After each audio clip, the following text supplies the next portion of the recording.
I came to my brother's wedding expecting to be invisible. But before the ceremony even began, the officiant took the mic and thanked me by name for $1 million donation that changed lives. The room froze. My father, who had humiliated me for years and told everyone I was a failure, couldn't even look me in the eye. But for the first time, I wasn't there for his approval. I was there to show that the family's black sheep had built something no one else could, a legacy that actually mattered. I'm Ethan Harper, and this is how one quiet documentary shattered the silence my father tried to bury me in. 3 years. That was how long it had been since I last stood on the porch of my family home in Willow Creek, Oregon. The scent of pine and distant chimney smoke brought back memories I wasn't ready to face. I stepped out of my rental car, the gravel crunching under my boots, staring up at the house I once called mine. In my hand was the wedding invitation, crisp and ivory, addressed in the neat script of my mother. My little brother Liam was getting married next Saturday at Langford Estate, a lavish vineyard 2 counties over, and my mother, sweet Joan, had underlined the date 3 times in her note tucked inside. "Please come, Ethan. It would mean the world to me." That was all she wrote, not a word from my father. Not even a signature. As I stood there breathing in the cool September air, I caught a flicker of movement through the front window. Joan pulled back the curtain, saw me, and disappeared. A moment later, the front door burst open and she ran down the steps with her arms wide. "Ethan, my boy, you're home," she said, nearly knocking me over in a hug that felt too fragile and too fierce at once. I hugged her back, her frame smaller than I remembered. "Hi, Mom. You look good." She stepped back, cupping my face. "You look thin. Are you eating enough?" "I make documentaries, not money," I said with a weak laugh. "I eat what I can afford." She smiled, but I could see the concern beneath it. "Come inside. I made stew." The warmth of the house wrapped around me as we stepped in. Same pine floors, same ticking clock over the mantel, same smell of lemon polish and old pages. Nothing had changed, except me. We sat at the kitchen table, her ladling steaming stew into chipped bowls while I filled her in on my last 3 years. Independent contracts, low-budget film festivals, sleeping in my car in Utah, winning a tiny grant in Vermont, and the documentary I had just wrapped about abandoned foster kids in Appalachia.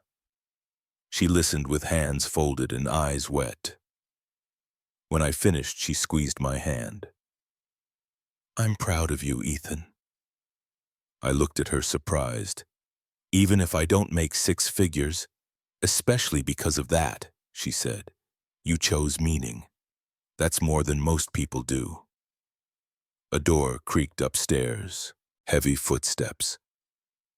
My mother tensed. I knew that sound before I saw the man behind it. Frank Harper.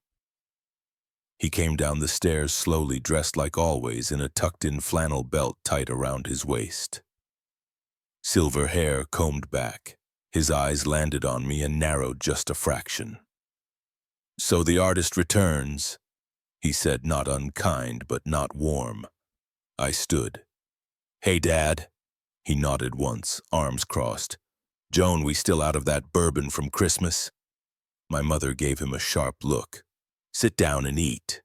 He didn't. Instead, he walked past me to the living room, flicked on the television, and settled into his recliner like I was just a stranger passing through. I sat down again, forcing a spoonful of stew into my mouth. "He doesn't know how to talk to you," Mom said softly. "He thinks silence is safer."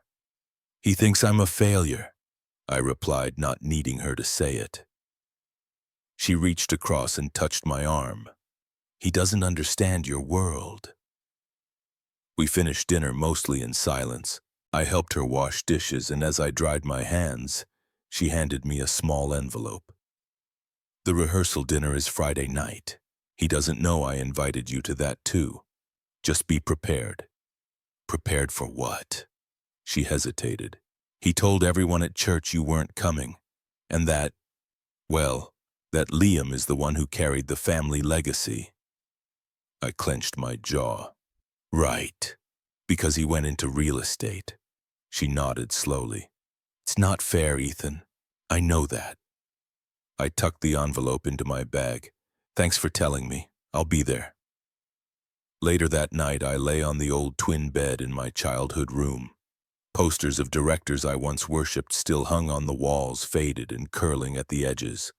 My camera rested on the dresser, dusty but waiting. Downstairs, I could hear the muffled voices of my parents, the familiar tone of disagreement. Probably about me. Outside, the Oregon wind whispered against the glass, and for the first time in a long while, I felt both like a guest and a ghost. I closed my eyes, knowing this wedding was more than just a ceremony. It was a reckoning, and I had a front row seat. Sleep came and went. Morning light crept across the ceiling, and I sat up, slowly rubbing my eyes. My phone buzzed with a message from Liam, short and formal, just a confirmation of timing for the rehearsal dinner. No warmth, no curiosity, just logistics. Downstairs, Joan was making breakfast. The smell of bacon and coffee filled the air. I joined her at the table, and for a few minutes we simply shared the silence. Then she looked at me, eyes cautious. Ethan, there's something I need to tell you. I set down my mug. What is it? She took a deep breath. 2 years ago, your father updated his will. He removed you, completely. I stared at her, not understanding. Removed me. From the inheritance. From the house. From everything. My throat tightened. Why? He said if you weren't part of the family business, you shouldn't be part of the legacy. He wanted it all to go to Liam. The chair creaked beneath me as I shifted. I tried to stay calm, but my fists clenched. And you agreed to that? No, she said quickly. I fought him. I still fight him. But it's his name on the documents. His father built the company, and he sees it as his to protect. I laughed bitterly. Protect it from what? A filmmaker with no money? She reached for my hand. I wanted you to know before someone else told you. I stood and walked to the window, staring out at the backyard where Liam and I used to play catch. The swing still hung from the old oak tree. It's not about the money, I said, but it feels like being erased.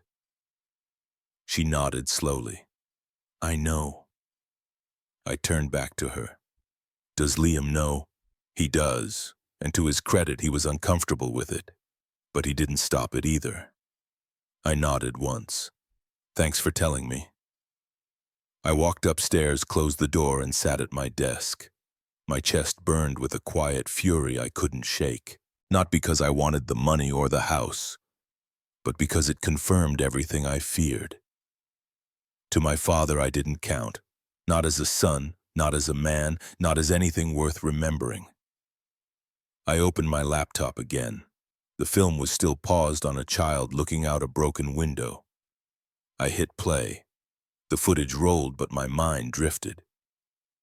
Even as voices played through my headphones, I kept hearing my mother's words from breakfast.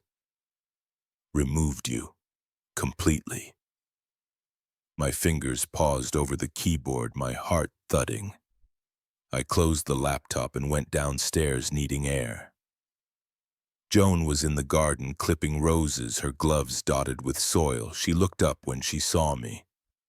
Ethan, I need to see it, I said, the will. She hesitated, then nodded. Come on. Inside her sewing room, she pulled a file from a locked drawer. Inside was a manila envelope marked Frank Harper, Estate. She handed it to me with trembling fingers. I opened it slowly. The notarized document was dated July 2021. My name had once appeared under beneficiaries alongside Liam's. Now it was crossed out. A new version showed only one name, Liam Harper. So that's it, I muttered. 2 decades of being his son erased with a pen stroke. Joan put a hand on my shoulder. He thinks this is legacy. No, this is erasure. I walked out, clutching the folder. On the back porch, I sat on the steps and stared out at the old maple tree. I remembered when Dad built that swing for us. Liam was sick, I was 9. Back then, we thought he was a hero. Now I couldn't even recognize the man he'd become. The door creaked behind me. Joan joined me, folding her hands in her lap. "You know," she said softly, "when your father was your age, he had a scholarship to write novels. He turned it down to work with his father." I looked at her. "He was going to be a writer?" She nodded. "He never talks about it. I think it hurt too much." I shook my head. "That explains nothing. If anything, it makes this worse. He knew what it was like to walk away from a dream." "Maybe that's why he resents you," she whispered. "You didn't walk away." I stared at the will again. "I don't want the money. I just want to be acknowledged." She touched my hand. "You always were, Ethan, just not by him." I sat with that thought, let it settle. I had spent years chasing meaning through stories. Maybe it was time I told one that mattered to me. Joan stood. "Come in when you're ready. Dinner's at 6. As she left, I took a breath and tore the will copy in half, then into quarters, letting the pieces drift into the trash bin beside me. I wasn't here to reclaim a legacy. I was here to rewrite my own. And it would begin not with a signature, but with a story. I wasn't making stories for people like Frank Harper. I was making them for the ones left behind. The rehearsal dinner was being held at the Vine House, a rustic banquet space at the edge of Langford Estates vineyard. Fairy lights were strung between old cedar beams, and laughter floated through the evening air. As I pulled into the gravel lot, my tie hanging loose around my neck. Inside, everything was polished and perfect. Liam stood near the bar in a tailored navy suit, his arm wrapped around his fiancée, Charlotte. She waved when she saw me, her smile genuine. Liam offered a nod. "Glad you made it." "Wouldn't miss it," I said. "Congrats again." He gave a small smile but said nothing else. The gap between us stretched like a rope, too thin to hold weight. I found Rachel at a table near the center. She stood when she saw me smoothing her green silk dress. "You clean up all right. You, on the other hand, look like you belong here." She raised an eyebrow. "Flattery won't get you out of dancing." We laughed, and for a moment the tension eased. Then came the unmistakable voice. "Well, well, the prodigal filmmaker joins us." Frank Harper stood beside our table, his wine glass already half empty. His cheeks were flushed, his smile too wide. "Hi, Dad," I said. He gestured broadly. "Everyone, this is my oldest son, Ethan. He makes movies about people who don't pay rent." A few polite chuckles, a few raised brows. Rachel straightened in her seat. "They're called documentaries," she said evenly. "Some have changed legislation." Frank ignored her. He sipped his wine. "Of course, but no revenue, no real impact, right?" I kept my voice calm. "Impact isn't always measured in profit." He leaned closer. "Tell that to a mortgage." The room quieted. Conversations died down, eyes turned subtly our way. Frank raised his glass higher. "To Liam," he announced. "The son who stayed, who built something, who carried the family name with pride." Applause followed. Charlotte clapped, looking unsure. Joan looked down at her plate. Rachel bristled beside me. "You should sit down," I said quietly. Frank laughed. "Oh, come on. Can't I toast the son who made me proud?" Rachel stood. "Frank enough." He turned to her, amused. "And who are you?" "Someone who actually respects what Ethan's built. Built what a highlight reel for foster homes, a grant from a non-profit that's not building, that's floundering." Every word hit like a slap. I didn't move. didn't flinch. I stared at the tablecloth, tracing the stitching with my finger. Rachel's voice was sharp. "You have no idea what you're talking about." Frank shrugged. "Just facts." Joan rose slowly, her voice gentle but firm. "Frank, sit down. You're embarrassing yourself." He grumbled and returned to his seat, muttering into his drink. Conversation resumed in fragmented whispers. Rachel sat beside me, jaw clenched. "Why do you let him do that?" I looked at her. "Because I don't need him to see me, I just need to keep seeing myself." We sat in silence. A song began to play through the speakers, something soothing and old-fashioned. Couples moved toward the dance floor. Rachel reached for my hand. "Dance with me." I hesitated, then nodded. We moved slowly to the music, the air heavy but calmer now. Her hand in mine steadied me, reminded me that I wasn't alone. As the song ended, I looked across the room. Frank was laughing with an old family friend as if nothing had happened. But something had, and no amount of denial would erase it. The next morning, I stepped out into the backyard with a mug of black coffee, steam curling against the sharp Oregon air. The house was quiet, the calm after last night's awkward storm.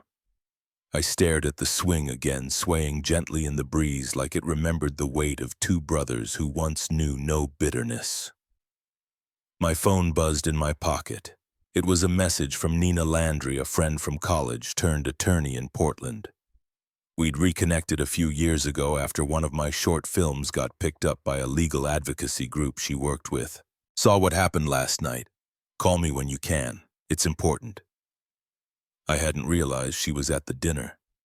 Curious and slightly wary, I dialed her number. She answered on the first ring. "Hey, Ethan. I didn't want to intrude yesterday, but I overheard your mom talking about the will." I sighed. Word travels fast in wine country. "Look, I'm not trying to stir anything up, but you have grounds, serious ones. If Frank excluded you without cause, and if there's any evidence of coercion or mental decline, you could contest the will." "I'm not suing my father, Nina." "You wouldn't be suing him. You'd be asserting your legal rights. Big difference." "To what end?" "Get money. I don't want prove a point I've outgrown." She paused. "Maybe not for the money, but for the record." I looked down at the worn handle of my mug. "I'm not interested in courtroom victories. I'm interested in something deeper." "Like what?" "Respect. Not just his, but my own."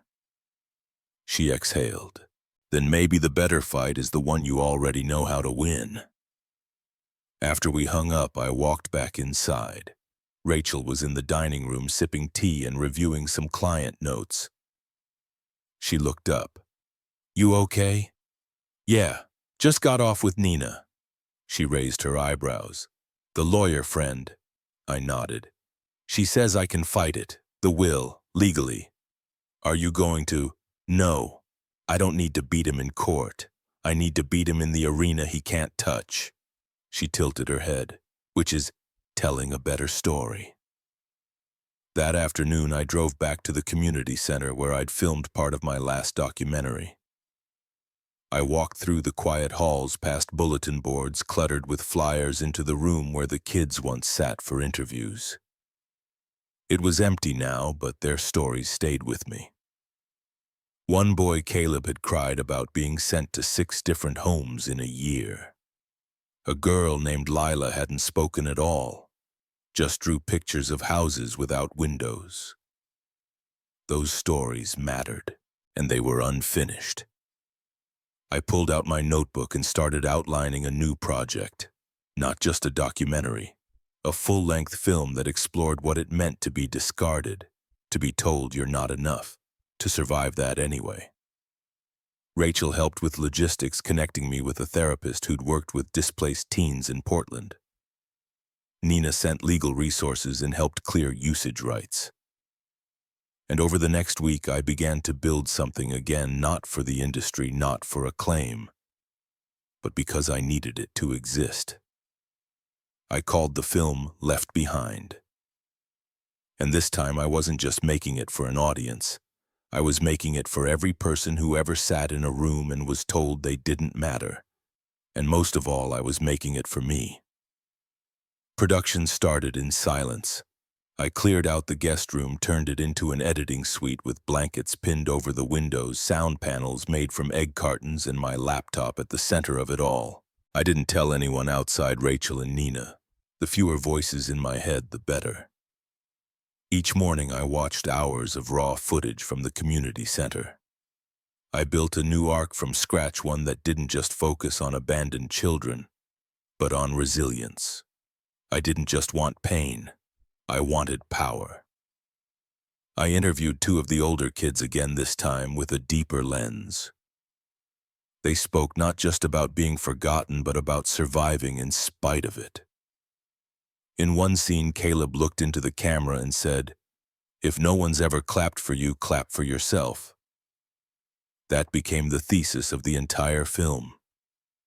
One night, while rendering edits, I got an unexpected email from Diana Chu at the Hero Project. She had seen an early version of one of my older short films through a partner org and wanted to know if I had anything new in the works. I hesitated, then sent her a rough cut of the first 20 minutes. 3 days later, her reply hit my inbox. "We love it. It's raw, intimate, necessary. We want to feature it in our spring lineup and fund closed captioning, translation, and outreach. Let's talk distribution." I stared at the screen, hands shaking slightly. For the first time in years, I wasn't just chasing relevance. It had come to find me. Rachel screamed when I told her, then hugged me so hard we both almost fell backward onto the couch. "You did it," she said, eyes shining. "You made something that breaks through. I didn't do it to prove anything. You didn't have to. That's why it matters." A week later, the Hero Project posted a teaser trailer on their socials. It went modestly viral. And then Jessica Moore, a tough critic from a major West Coast news outlet who had once publicly dismissed one of my shorts as moralizing drivel, retweeted the clip with one word: necessary. It felt like the tide had turned, like I wasn't pushing against the current anymore. I went to the local post office and picked up an actual DVD copy printed by the Hero Project. I held it in my hand like it was a passport. Back at the house, Joan was setting the table when I walked in. "You look like something big just happened," she said. I handed her the disc. She turned it over in her hands, reading the back. "Is this your film, like your new one?" "Yeah." She looked up. "And it's going to be on TV, and streaming, and in schools and prisons and shelters." She set it down gently on the table and took my hand. "Ethan, you've done something important, no matter what anyone else says." I swallowed the lump in my throat. "Thanks, Mom." In my room that night, I turned on the TV just to see if maybe by some cosmic coincidence the teaser might air. It didn't, but that was okay, because it was coming. And when it did, I wouldn't be waiting for anyone's applause. I'd already clapped for myself. The first time I saw the full poster for the gala, I froze. Right there under the list of featured guests and panelists was my name, Ethan Harper, social impact filmmaker. Not aspiring, not independent, not underground, just real. The State Capitol Gala was an annual event in Salem hosted by Oregon's Legislative Committee for Youth Welfare. Somehow, the Hero Project had secured a screening slot for Left Behind during the centerpiece dinner. Diana Chu called me personally. "They want you there," she said. "You don't have to speak, just be in the room. It's a big deal." I didn't tell her that my hands were shaking again. 2 nights later, I sat in a velvet seat in the Capitol's East Wing auditorium, the film projected on a towering screen, when Caleb's line hit, "If no one's ever clapped for you, clap for yourself." Something shifted. No one coughed, no one checked their phone. They just watched. Afterward, a lawmaker stood and spoke about new legislation being drafted for transitional housing for foster teens aging out of the system. He pointed to the screen. "This ginti," he said, "is what storytelling should do." Applause followed loud and rising. I didn't stand. I didn't wave. I just sat there letting it wash over me like rain on dry ground. The next morning, an assistant from the Langford estate called. Liam's wedding planner had added me back to the guest list. "You're being listed as a guest of honor," she said. I believe the term used was social contribution dignitary. I laughed, out loud, then agreed to attend. Rachel came with me to the fittings. She sat cross-legged on a tufted velvet stool while I tried on 2 suits before settling on a midnight blue one that made me look like I belonged in someone's success montage. "Frank's going to choke on his wine," she whispered. "I'm not going for him." "No, but let's not pretend it won't feel good." The day of the wedding, I stood at the edge of the estate's grand ballroom, the same one where I used to sneak extra desserts as a kid. The walls shimmered with gold accents and string lights cast a warm glow over the polished wood floor. People whispered when I walked in. Some nodded. A few approached and said they'd seen the film. One woman pressed my hand and said, "My niece is in the system. Thank you for seeing her." I thanked her, then found my seat in the second row, not too close, not too far. Liam looked surprised when he spotted me across the room. He gave a small, cautious smile. I returned it. Frank, on the other hand, didn't look at me at all. He stood stiff beside his new wife, his jaw tense. He hadn't acknowledged the invitation. He hadn't sent a text. But I didn't need him to. The ceremony hadn't even started, and somehow I already felt like I'd said what I came to say. Still, the officiant had one more thing planned. I just didn't know it yet. The music softened. A hush fell over the room as the officiant, Reverend Thomas, stepped forward with the familiar solemnity of someone used to speaking into silence. His gaze scanned the crowd, then landed directly on me. For a moment, I wondered if I was imagining it. "Before we begin," he said, his voice warm but firm, "we have a brief acknowledgement." Murmurs floated through the audience like rising steam. Joan leaned in closer to me, her hand brushing mine. "This week, many of you may have seen the powerful documentary Left Behind that sparked discussion across our state," Reverend Thomas continued. "We are honored to have the filmmaker with us today. Not only has his work ignited policy change, but he also made a quiet but extraordinary contribution." My chest tightened. "What?" "Through a personal donation of $1 million to the Hero Project's youth outreach expansion, this individual has funded transitional housing mentorship programs and trauma recovery services for over a dozen counties. That person is Ethan Harper." Silence. Then all at once, applause erupted. I sat frozen, stunned, every nerve in my body firing at once.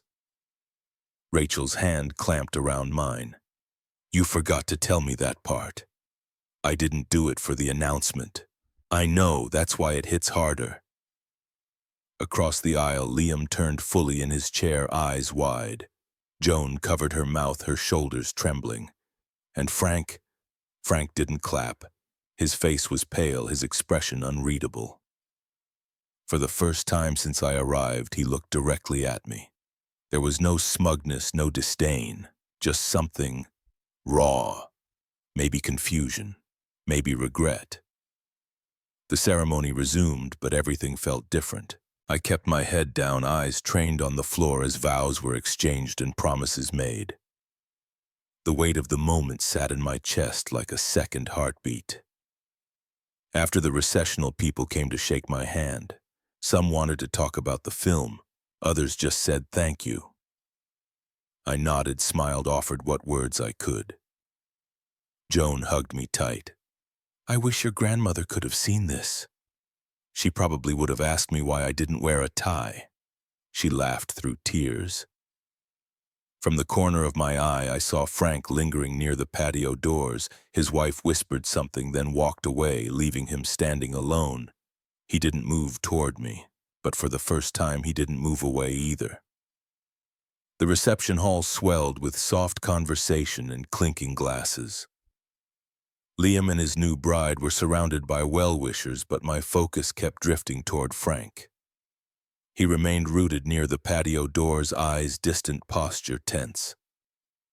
I didn't expect him to come over, and he didn't. Still, something in the air had shifted. Then Reverend Thomas returned to the microphone. He tapped it gently, calling for attention. "Before we continue with the toasts," he began, "I've been asked to share a letter. This comes from the board of the Hero Project, addressed to a guest present today." The room quieted again. Chairs creaked as people leaned in. "In the last quarter," the Reverend read, "our organization received a grant unlike any we've ever known, not just in its generosity but in its purpose. This anonymous donor requested that their contribution be used to fund the distribution of a single documentary across schools, shelters, and advocacy centers. This film, Left Behind, has led to public hearings in 3 states and the drafting of new child welfare policies across Oregon." Whispers started rippling. "We have since learned the identity of this donor, and today we publicly thank him. Ethan Harper, for both your film and your financial commitment, the Hero Project honors you." The room erupted again. This time it was louder, less polite. People turned in their seats. Several stood. Frank didn't move. Joan stood slowly beside me, tears filling her eyes. She took my hand and squeezed it. Rachel looked like she wanted to yell, "I told you so," to the whole room, but instead mouthed it at me silently. Liam stared across the reception floor, blinking. His new wife nudged him, and he clapped hesitantly, then more earnestly. I rose slowly, only to nod in acknowledgement. That was all I could manage. My throat was tight. I wasn't used to being seen like this. Reverend Thomas closed the folder and stepped back with a slight smile. The band struck up again. The noise level returned, though now tinged with awe. A few guests came over wanting selfies. One asked me what it was like to work with traumatized teens. Another wanted to know where she could donate. It was surreal. Eventually, I stepped outside onto the patio. The sun was setting, casting the vineyard in gold. I heard the door open behind me. Footsteps. "You were the anonymous donor," Frank said. I turned slowly. He wasn't accusing, just asking. "I didn't want a spotlight. The work mattered more." Frank nodded. He looked exhausted. "You funded change. With your own money." I let the silence fill the space between us. He wasn't good at admitting when he was wrong, but I could feel something coming, like a dam ready to break. "I watched the film," he said. "Didn't tell anyone, but I did. Twice." I said nothing. He cleared his throat. "I thought you were wasting your life. Turns out I was just too narrow to see where you were going." I still said nothing, but I looked him in the eye. And for the first time, he didn't look away. We stood there for a long time, the silence between us thick, but not hostile. Frank finally looked away, first his hands curling into fists at his sides. He wasn't a man used to feeling small, and tonight the weight of that recognition settled on his shoulders. Like a coat he couldn't shrug off. "You meant every word in that film," he said, his voice low, almost reverent. I nodded. "Every word came from people who never had a voice. I just listened." He rubbed his face and exhaled. "When I saw the reactions, the policies shifting, the media coverage, I realized I've spent my whole life trying to control things, control you. I thought if I could just steer you away from failure, you'd turn out right. And by right, you meant profitable." He winced. "Yeah, that too." We sat on a stone bench at the edge of the patio. Inside, laughter and clinking glasses filled the reception hall, but it felt miles away. "You always thought I needed to prove something," I said. "But I wasn't chasing success, I just didn't want to disappear." Frank looked at me, really looked. "I didn't know. I was so afraid you'd struggle, I stopped seeing you at all." I picked up a fallen leaf and twirled it between my fingers. "You know, I used to want your approval so badly I'd lie awake planning speeches to win you over. Then I stopped. Not because I stopped caring, but because I realized it wasn't mine to chase." He leaned back, looking up at the sky. "I saw the way people looked at you tonight. Like you mattered. Like you made a difference. It shook me." "That wasn't a strategy, Frank. It was a truth." He was quiet. Then, "What made you pick that story, the kids, the system?" "Because I know what it feels like to be forgotten. I just had a roof over my head. They didn't." He gave a single nod. "I thought I had all the answers. Turns out I didn't even know the right questions." We sat in silence again, but this time it felt like agreement. "You coming back inside?" I asked. He hesitated. "I will, but first thank you for not giving up on yourself, on this family, even when we didn't deserve it." I didn't respond right away. Instead, I reached into my coat pocket and handed him the extra DVD, the one I had pressed myself just in case. "Watch it again, but this time see it through my eyes." He took it, turned it over, and nodded. Then we stood and for the first time walked inside together. Not as strangers passing through the same bloodline, but as something closer to understanding. Even if we still had miles to go, the days that followed weren't miraculous. There were no dramatic gestures or sweeping reconciliations, but there were smaller things, gestures, glances. Frank started asking questions instead of offering unsolicited advice. I noticed him lingering longer when I spoke, as if trying to catch the full meaning.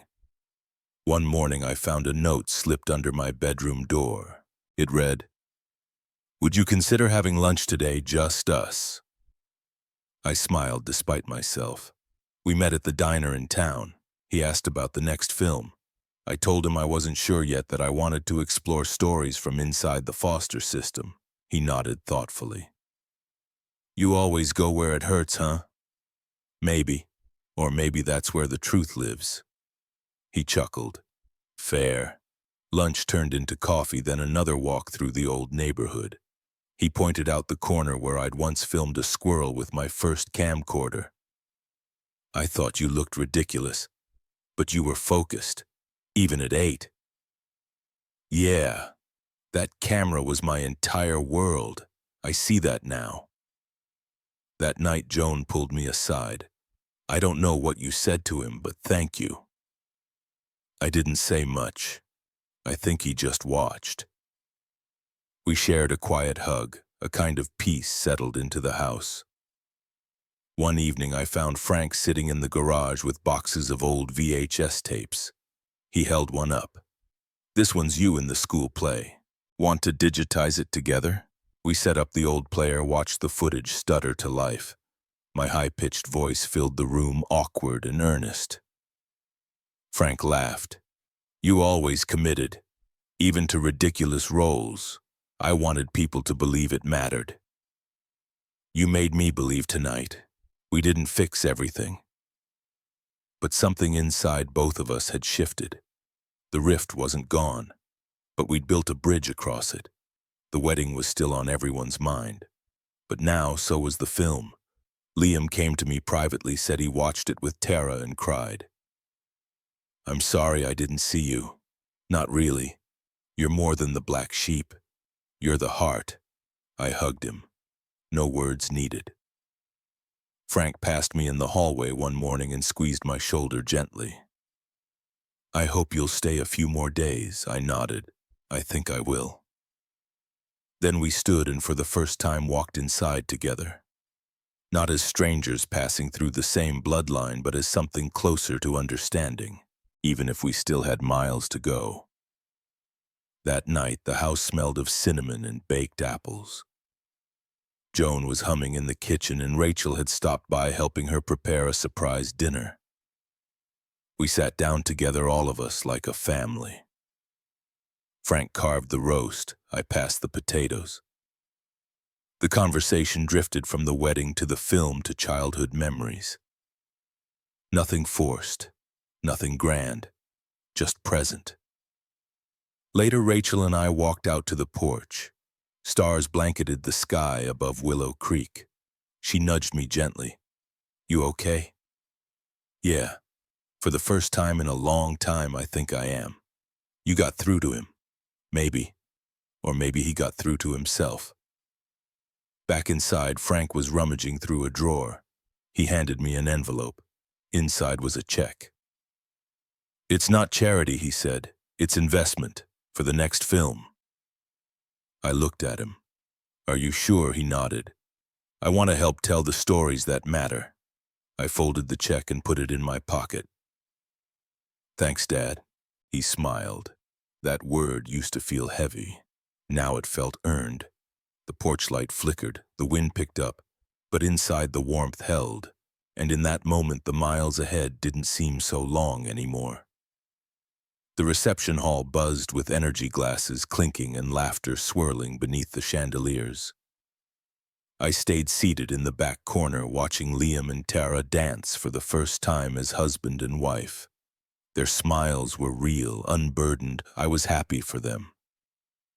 But I didn't belong up there. A few guests glanced in my direction, their expressions warmer now than they'd been days ago. Recognition does that. It reshapes perception, even if only skin deep. An usher came by with a quiet nod. "They're calling family for a group photo near the stage." I shook my head lightly. "Thanks, I'll pass." The kid looked confused but didn't press. He turned and left his polished shoes tapping across the hardwood. I reached into my jacket pocket and felt the slim case of the DVD. I turned it over in my fingers, then stood and made my way toward the hallway that led to the coat room. Liam was there, untying his bow tie, his face flushed from dancing. He looked up and smiled when he saw me. "Hey," he said. "You okay?" "Yeah, just about to head out. Long day." He nodded. "It's been a whirlwind." I handed him the DVD. "Watch it when you're ready." He took it with both hands, reading the cover. "This is yours. It's mine, but it's not about me. Not exactly. It's about all the kids who got left behind, and the ones who found a way forward anyway." He looked at me, his eyes more serious now. "I will. I promise." I clapped his shoulder once, then turned toward the exit. The night air was crisp and smelled of pine. I walked past the rows of parked cars, past the glowing windows of the estate, into the quiet beyond. No one called after me. No dramatic music swelled. It was just me and the gravel crunching beneath my shoes. But that silence, it wasn't empty. It was mine.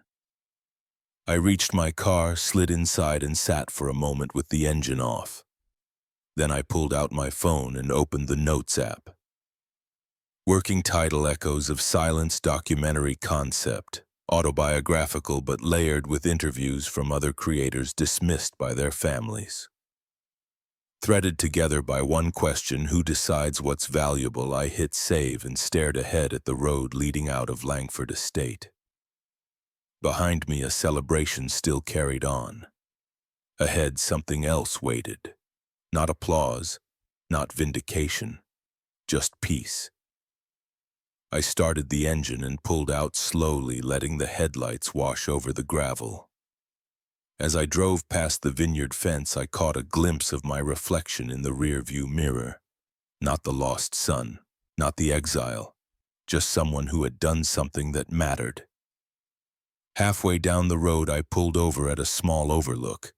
The valley below was still and blanketed in fog. I stepped out, leaned against the hood of my car, and let the cold night wrap around me.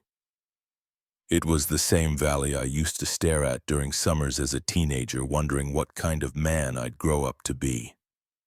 Not a businessman, not a Harper heir, just me.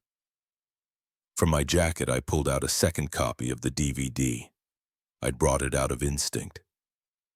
I walked to the wooden bench near the overlook and placed it there tucked beneath a stone so it wouldn't blow away. Someone would find it. Maybe a stranger. Maybe someone who needed it. Back in the car, I looked at my dashboard clock, 10:42 p.m. The world kept turning.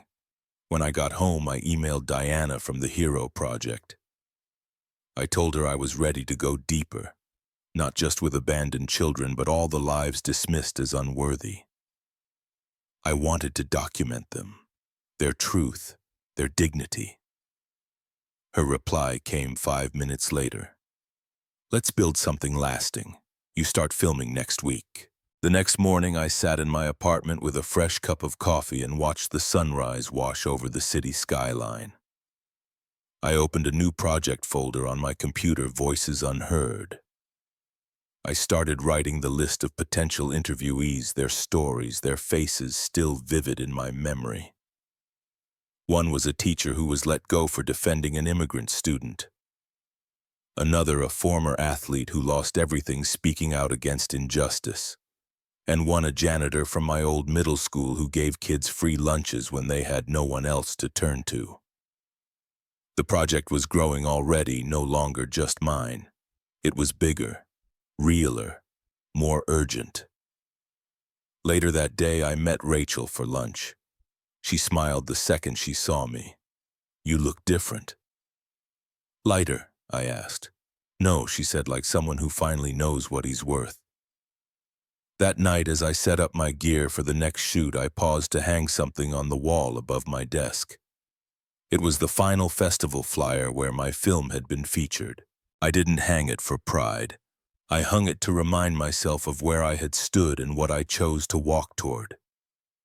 Because some silences are not voids. Some silences are full of answers. Because some films you have to watch to realize the family's biggest disappointment might be the one who contributed the most. If this story moved you, don't forget to like, share, and subscribe for more real stories that matter.